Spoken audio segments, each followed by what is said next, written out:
Welcome to with exam. आज है 27 अप्रैल 2020 और 27 अप्रैल 2020 से जितने भी करंट अफेयर्स के महत्वपूर्ण प्रश्न बन गए उन सभी पर चर्चा करेंगे और उन सभी क्वेश्चनों के फैक्ट के बारे में भी जानकारी हासिल करेंगे।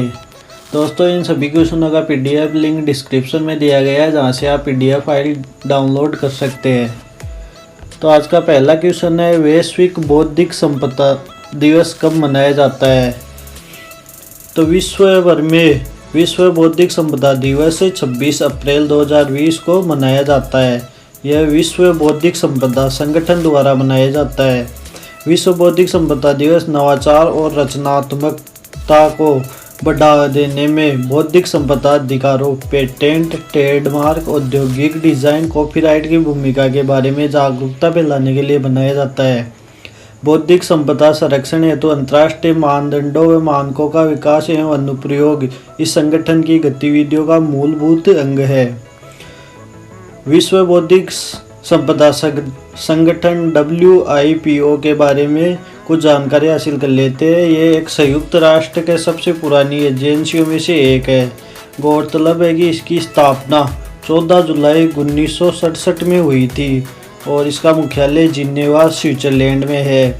भारत WIPO का सदस्य है।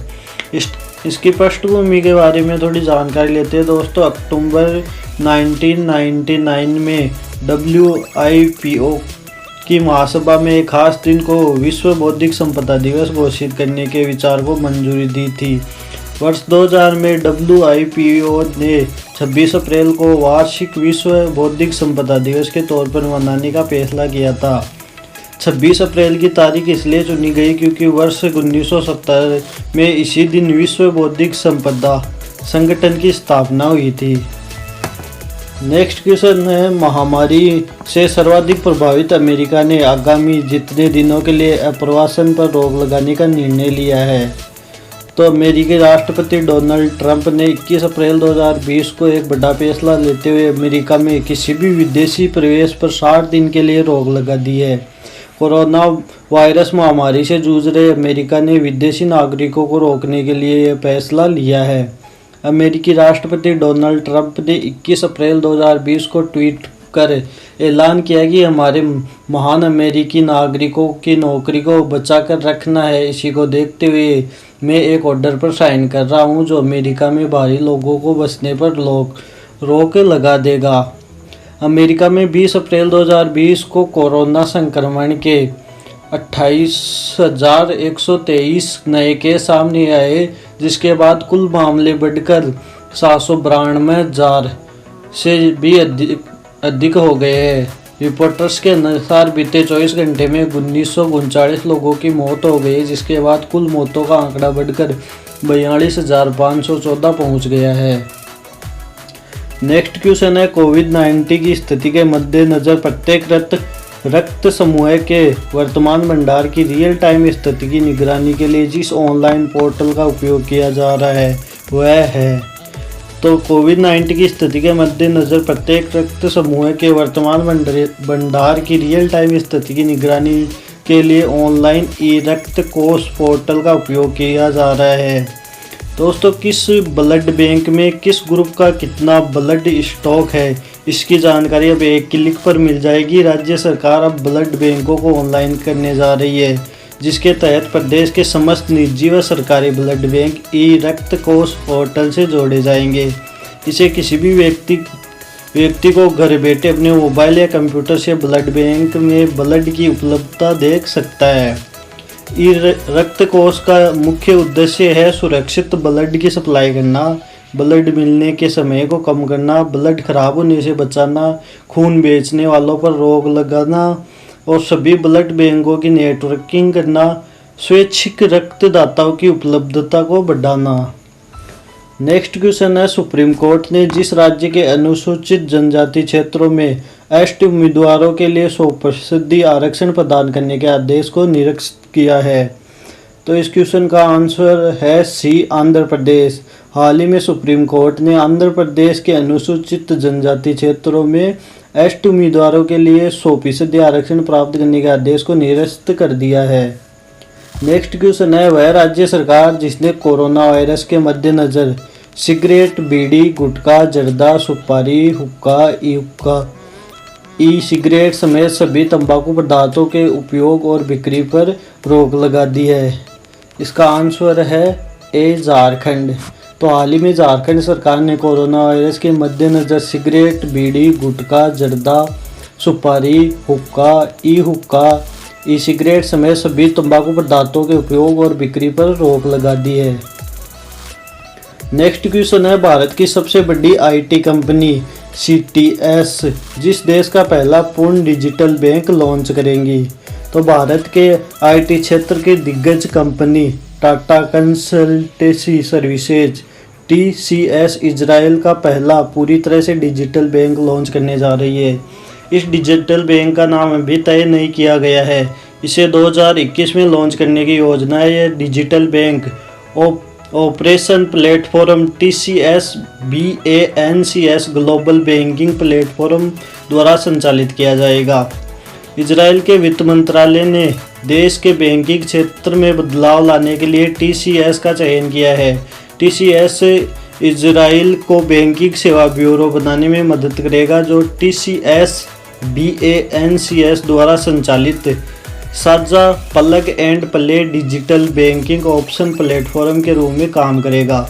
अब दोस्तों TCS BANCS का जिक्र आया है तो आपके दिमाग में क्लिक कर गया होगा कि ये क्या है। तो TCS BANCS यूनिवर्सल वित्तीय समाधान प्लेटफॉर्म वित्तीय सेवा संस्थानों के ग्राहक अनुभव को बढ़ाने में मदद करने के लिए डिज़ाइन किया गया है, जो उन्हें उपलब्ध और नवीन तकनीकों को अपनाने में सक्षम बनाता है, जो विश्वसनीय डिजिटल ग्राहक जुड़ाव का प्रतीक है। इजराइल का जिक्र हुआ है तो इजराइल की राजधानी है यरूशलेम, मुद्रा है इजरायली नई शकेल और इजराइल के वर्तमान प्रधानमंत्री है बेंजामिन नेतन्याहू। नेक्स्ट क्वेश्चन है, हाल ही में जिस देश ने आर्कटिक क्षेत्र में रूसी और चीनी प्रभाव को कम करने के लिए ग्रीनलैंड को 92 करोड़ रुपए की आर्थिक मदद देने की घोषणा की है। तो हाल ही में दोस्तों अमेरिका ने ग्रीनलैंड को 292 करोड़ रुपए की आर्थिक मदद की है, जिससे वह आर्कटिक क्षेत्रों में रूसी और चीनी प्रभाव को कम करके अपने प्रभाव को जमा सके। इसका ऑप्शन है ए। नेक्स्ट क्वेश्चन है, हाल ही में जिस राज्य सरकार ने मुख्यमंत्री कोविड-19 योद्धा कल्याण योजना लॉन्च की है। तो हाल ही में मध्य प्रदेश सरकार ने मुख्यमंत्री कोविड-19 योद्धा कल्याण योजना लॉन्च की है। कोविड-19 महामारी के रोकथाम के लिए समर्पित होकर काम कर रहे योद्धाओं के लिए मुख्यमंत्री श्री शिवराज सिंह द्वारा घोषित मुख्यमंत्री कोविड-19 योद्धा कल्याण के विस्तृत कार्य योजना आदेश जारी कर दिए गए हैं। यह योजना भारत सरकार द्वारा प्रारंभ की गई कोविड-19 महामारी रोकथाम के लिए कार्य कर रहे स्वास्थ्य कर्मियों के लिए प्रधानमंत्री गरीब कल्याण योजना पैकेज के अंतर्गत विशेष बीमा योजना पर आधारित है। मध्य प्रदेश सरकार ने भारत सरकार की योजना का विस्तार कर उसमें स्वास्थ्य कर्मियों के अलावा नगरीय विकास, गृह, राजस्व एवं स्थानीय निकायों में काम कर रहे कर्मचारियों को भी जोड़ा है। राज्य शासन में मुख्यमंत्री कोविड-19 योद्धा कल्याण योजना का लाभ कैसे मिलेगा, इसकी विस्तृत दिशा निर्देश भी जारी कर दिए गए हैं। नेक्स्ट क्वेश्चन है, अमेरिकी राष्ट्रपति डोनाल्ड ट्रंप ने भारतीय मूल के जिस अमेरिकी नागरिक को शीर्ष विज्ञान बोर्ड का सदस्य नियुक्त किया है। तो दोस्तों हाल ही में अमेरिकी राष्ट्रपति डोनाल्ड ट्रंप ने सुदर्शन बाबू को अमेरिकी नागरिक को शीर्ष विज्ञान बोर्ड का सदस्य नियुक्त किया है। तो क्वेश्चन नंबर 9 का ऑप्शन ए सही है। नेक्स्ट क्वेश्चन है, हाल ही में सीमा सड़क संगठन ने जिस राज्य के ऊपरी सुबनसिरी जिले में सुबनसिरी नदी के ऊपर दोपोरिजो में 430 फीट लंबे बेली पुल का उन्नयन किया है।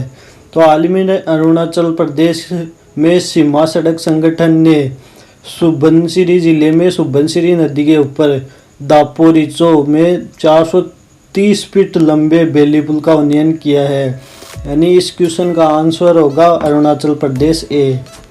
दोस्तों आज के सभी इम्पोर्टेंट करंट अफेयर्स पर हमने चर्चा की और इन सभी क्वेश्चनों का PDF फाइल का लिंक डिस्क्रिप्शन में दिया गया है, जहां से आप डाउनलोड कर सकते हैं। हमारा वीडियो आपको कैसा लगा आप हमें कमेंट करके ज़रूर बताएं, और अगर वीडियो ज़रा सा भी हेल्पफुल लगता है तो वीडियो को लाइक ज़रूर करें, अपने दोस्तों के साथ शेयर करें।